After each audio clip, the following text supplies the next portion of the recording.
캄보디아 경찰이 현지 시각으로 오늘 한국인 59명을 추방한다고 AFP 통신이 보도했습니다.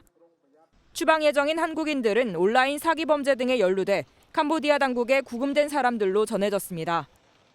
앞서 우리 정부와 경찰은 캄보디아에 구금된 한국인 범죄 연루자들의 조속한 송환을 위해 당국에 적극적인 협조를 요청했습니다. 남아 있는 한국인들의 송환은 저희가 오래전부터 계속 협조를 요구를 해왔던 그런 사안입니다. 그래서 이분들이 어떻게 조기 귀국을 하실 수 있도록 할 것인지 그 세부적인 논의를 진행을 할 예정입니다. 다만 우리 경찰은 논의된 부분이 아닌 캄보디아 경찰의 일방적 발표라며 현지에서 협의가 이어지고 있다고 설명했습니다. 캄보디아 경찰이 밝힌 59명은 우리 정부가 파악한 인원과도 다소 차이가 있습니다. 정부는 캄보디아 이민청에 구금된 한국인이 63명으로 파악했고 이 가운데 2명을 지난 14일 먼저 송환했습니다. 현재 61명이 남아있으며 정부는 이번 주말까지 전원 송환하는 것을 목표로 하고 있습니다. 경찰은 체포영장이 발부된 한국인부터 순차적으로 국내에 데려온다는 계획입니다.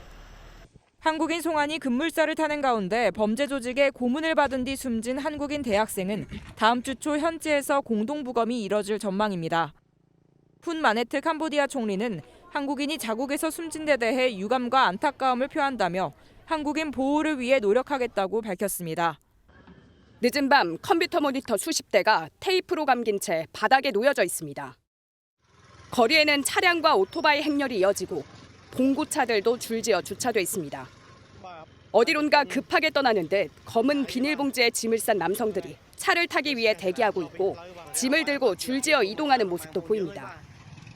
캄보디아에서 한인 대상 범죄를 추적해온 자경단은 범죄 조직들이 지난 15일 밤부터 범죄 단지 이른바 웬치에서 나와 야반 도주를 하고 있다고 밝혔습니다. 한국에서 합동대응팀이 도착하는 등 국제 관심이 커졌고 캄보디아 당국에 대규모 단속이 있을 거란 전망도 나오며 조직들이 본거지를 옮기고 있다는 겁니다. 범죄 조직들의 구체적 행선지는 아직 확인되지 않았는데 캄보디아를 떠나 라오스나 미얀마 등으로 아예 나라를 옮겨 다시 근거지를 꾸릴 수 있다는 전망도 나옵니다. 이럴 경우 범죄 조직 검거는 물론 감금된 우리나라 피해자 구조도 더욱 어려워질 수 있다는 우려가 나옵니다. 경찰은 국제 공조 등을 통해 범죄 조직들을 면밀히 추적할 계획입니다. 최근 캄보디아에서 한국인 대상 범죄가 잇따르자 그제부터 모든 캄보디아행 항공편 탑승구에 경찰관이 4명씩 배치됐습니다. 국내 청년층이 해외 범죄 조직에 연루되는 걸 막기 위해 경찰이 조치를 취한 겁니다. 그런데 인력을 배치한 첫날 실제 성과가 나타났습니다. 경찰은 그제 오후 7시쯤 인천국제공항 제1여객터미널에서 캄보디아 프놈펜행 항공기에 탑승하려던 30대 남성 A씨의 출국을 제지했다고 밝혔습니다. A씨는 경찰에 본업을 그만두고 쉬던 중 텔레그램으로 알게 된 동생이 비행기 티켓을 보내줬다고 진술했습니다. 하지만 텔레그램 대화 내용을 공개하길 꺼렸고 구체적인 행선지나 숙소에 대해서도 명확하게 답하지 못한 것으로 알려졌습니다. 범죄 조직 연루 가능성을 우려한 경찰은 1시간 동안 설득한 끝에 A씨를 귀가시켰습니다.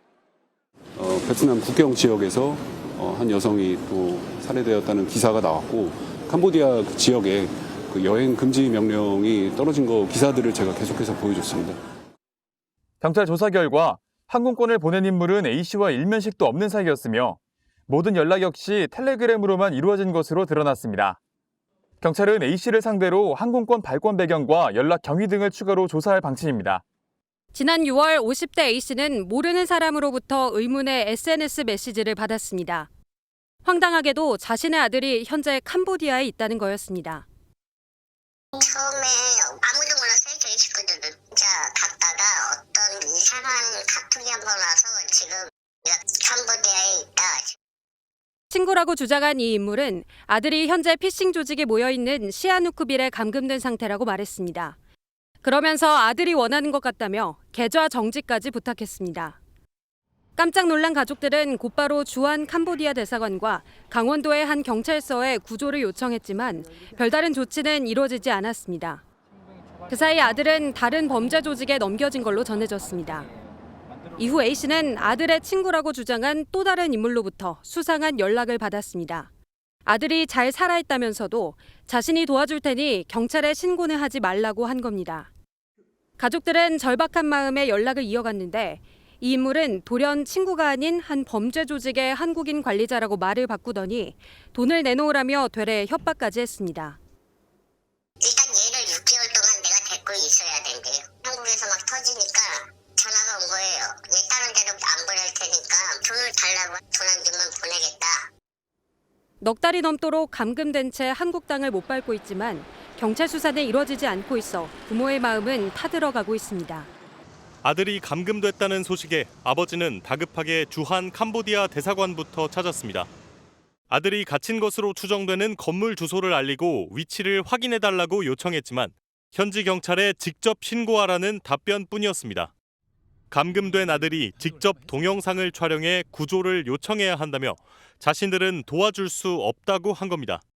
저는 붙잡혀 있어요. 살려주세요. 이 동영상이 있어야 된대요. 아니, 머리에다 총 대고 있다는데요. 어떻게 그거를 영상을 찍어서 보내냐고요. 답답한 마음에 외교부에도 도움을 청했지만 캄보디아 대사관에 다시 연락하라는 답변만 돌아왔습니다. 결국 현지 선교사에게 도움을 청해 아들을 구출하려 했지만 실패했고 대사관에 구조 요청을 한 지 닷새 만에 아들은 또 다른 범죄 조직에 팔려간 것으로 전해졌습니다. 들어갔는데 아마 다른 데로 옮겨진 것 같아요. 그러면 대사관이 왜 있어요? 그냥 세금만 축내는 거지. MBN과 만난 또 다른 캄보디아 감금 피해자 김모 씨도 감금 당시 대사관에 연락했지만 현지 경찰에 신고하거나 직접 탈출해야 한다는 답변뿐이었다고 증언했습니다. 실제 주 캄보디아 대사관은 본인의 직접 신고가 원칙이고 본인의 위치와 건물 사진, 동호수와 함께 구조를 원한다는 메시지가 담긴 동영상을 모두 전송해야만 캄보디아 경찰이 신고를 접수한다고 안내하고 있습니다. 감금된 이들의 휴대전화 사용이 제한되고 삼엄한 감시를 받고 있는 만큼 대사관이 제시한 방법은 현실성이 떨어진다는 지적이 나옵니다.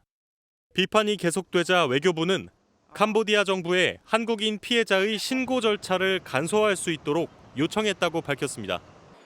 한국의 송환 요구에 캄보디아 정부는 구금 중인 80여 명의 한국인이 귀국을 거부하고 있다고 밝혔습니다. 온라인상에선 캄보디아에서 피싱 등 범죄에 가담한 만큼 결국 한국에서 처벌을 피하기 위해 거부하는 것 아니냐는 추측이 나옵니다. 하지만 MBN이 만난 피해자 중엔 합법적인 일을 하는 줄 알고 갔다가 감금돼 보이스피싱 등에 가담한 경우도 있었습니다. 한국어로 말할 수 있는 상담원이 필요해서 구한다. 뭐 이런 식으로 구체적으로 어느 정도 납득이 좀 되게끔 말을 되게 잘했어요. 그렇다면 이렇게 어쩔 수 없이 범죄를 저지르면 처벌을 받게 될까요? 우리나라는 보이스피싱의 단순 가담에도 형법상 사기죄 또는 사기 방조죄가 적용되는데 불법인 줄 몰랐다고 주장해도 미필적 고의가 인정돼 실형을 선고받는 경우가 늘고 있습니다. 실제 캄보디아로 출국해 피싱 피해액 2억 원을 단순 전달한 남성도 환전 업무인 줄 알았다고 주장했지만 재판부는 미필적 인식이 있었다며 방조 혐의를 적용했습니다. 다만 김 씨처럼 현지에 감금된 채 폭행 협박에 의해 범죄에 가담한 경우엔 처벌에서 제외될 가능성도 있습니다. 형법 제12조는 저항할 수 없는 폭력 등 강요된 행위로 판단되면 책임이 조각돼 처벌하지 않는다고 규정하고 있습니다. 감금 같은 경우에는 그 사람의 신체의 자유를 완벽하게 박탈한 상태이기 때문에 그 행위를 하지 않고선 다른 선택지가 없는 상태를 만드는 겁니다. 캄보디아에 감금됐던 한국인들은 귀국하는 대로 모두 경찰 수사를 받게 될 전망인데 여기서 범죄의 자발적 가담 여부 등이 판별될 전망입니다.